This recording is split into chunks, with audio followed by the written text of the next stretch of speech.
to get young people to watch my show because I know they'd really get on me for that. Yeah. But I know that young people appreciate what I was doing, and it wasn't sex, it was just simply nudity, you see. Right. I was in middle school when I was watching it, so... And, you know, I danced around naked, and people would say I was fat, and that I was bald, and I had a little weenie, and all this stuff, you know. But hey, this is just life, and if they were wrong in a lot of the stuff they're saying anyway. I am bald, though.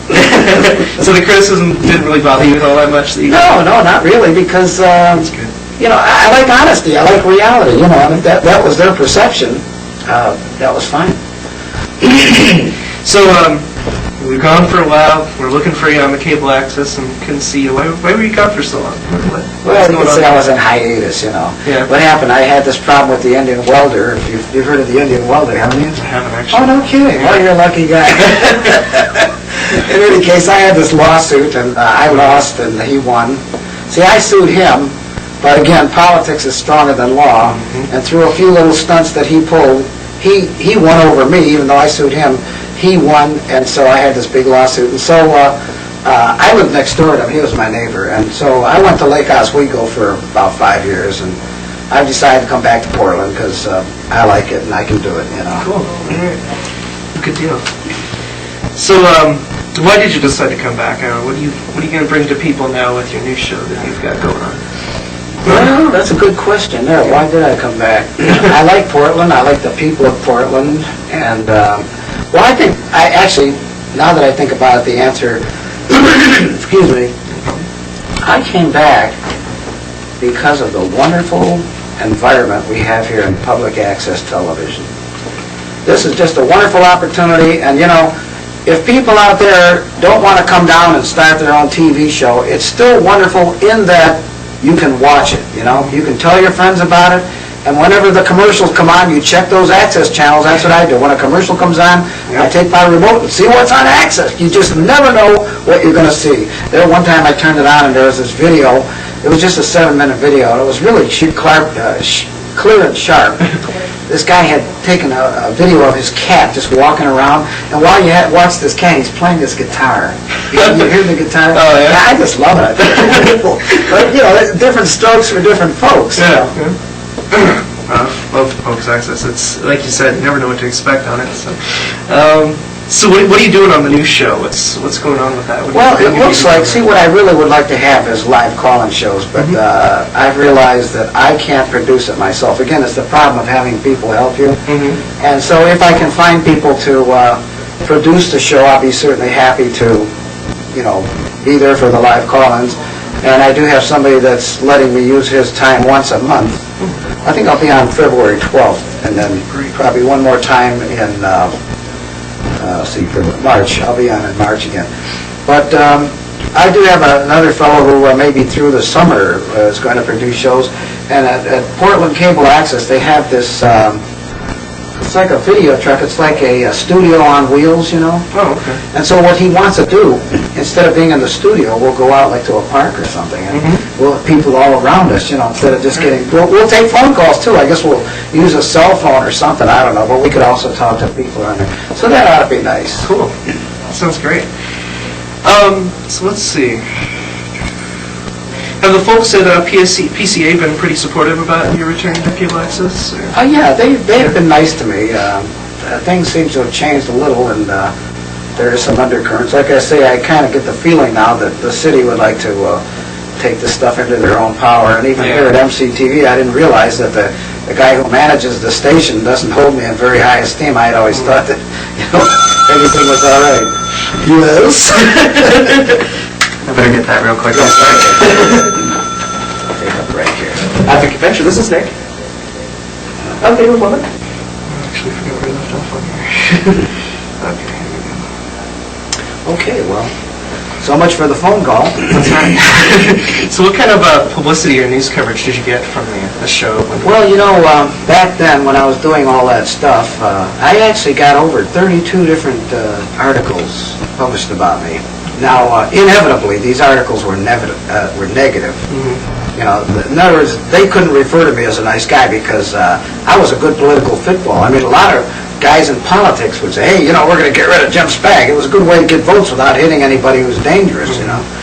And there was a major article by the Oregonian where they actually had about 4 pages where I was on it. And they put me in the Sunday newspaper in the Northwest Living section. And the interesting thing about this story was that it wasn't that they wanted to do a story about me. It was that they had to do a story, because there were people who didn't even have televisions who heard about that guy who dances around naked, you see. So, I mean, they did the story, and of course they put the negative slant on it, but it was just interesting that the impact I had was so much that just all kind of people who didn't even know my name, but they heard there was some guy on TV dancing around naked. So they better get the story out there. That's right. The Outlook has done a few stories on me, and I think one time I wrote a letter in and they printed that too, you know. Maybe they'll do something now that I'm back, who knows. You never know. So what kind of fan mail or calls have you gotten? You got pretty supportive stuff? Well, you know, that was a funny thing. You know, when I would do, well, actually live call-in shows, or at home. Yeah, that was it. When I was at home and my show would be replaying, and I had like a thing that if the line was busy, it would take messages, you know. Yeah, I remember that. and what would happen is that in 1 hour, between the calls I answered and the calls that the answering machine picked up, I would get actually 200 calls in 1 hour. I mean, that was common every time my show would play. Some of them were hang-ups, some of them were calling me a fag and saying I'm fat, but there were a lot of good ones too, saying, you know, we like what you're doing and keep up the good work and all that, so it was encouraging. Now, of course, I'm not showing the nudity so much, and it's not, you know, people aren't as excited as they used to be, but still, we can bring back some of those moments, and that's the name of my new show. It's called Jim Spagg Moments. All right. And I'm going to do quite a few because I got a lot of material, so I could probably do Jim Spagg moments for the rest of the year. And I'll try to add a little new stuff too, but I have a lot of stuff from the past. I'm sure people will enjoy being reminded about it. It's been a few years now. So. All right. How many years did you do Portland Cable Access? That was, you know, it was a show. Well, I'll tell you what, here's how it worked out. I arrived here like about 1989, I think, 89 to 90. And I stayed here till about 92.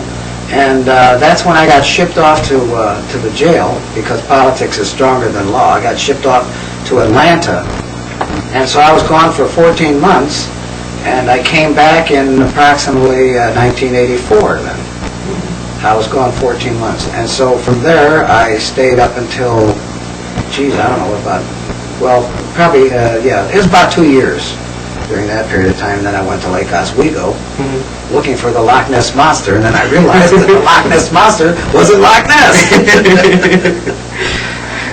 All right, so what does Jim Spagg have in store for the future? What do you, with your art, with your life, Well, anything? Mostly,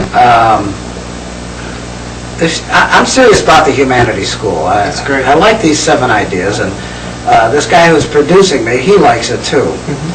And so, you know, while I like it and I believe in it, I've never pushed it on anyone. I've never tried to convert people or get them to start, you know, I would like to start a church. It would be nice if we could have meetings once a week and discuss these various issues and everything.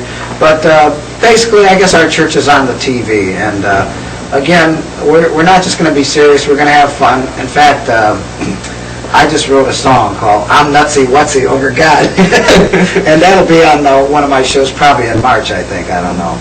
But, yeah, I like the Humanities School, and what I like to do is just be there, and people can call up and ask questions or make comments about anything except technical things or sports. And that's because I'm trying to appeal to the general audience, and I think I'm at a point where I do have some answers for people. And as the, again, as the founder of Humanities School, I say that I'm an atheist, but that doesn't mean everyone else is going to be an atheist in the Humanities School. That's just my own personal viewpoint, and I'm very happy to discuss it, you know. But still, I still respect that everyone has a freedom to choose whatever they want to believe. Great, which is wonderful. I think that's great. It's right along my lines too. So. Well, you know, I enjoy what they call fellowship. I think we should all be friends. We should all accept each other and enjoy each other and be nice to each other. And conflict doesn't get you much anywhere anyhow. So. Hey, you know, the world does seem to be getting better, but it's also getting worse too, because we seem to be losing our freedom of expression and privacy and lots of other things. So I have mixed emotions about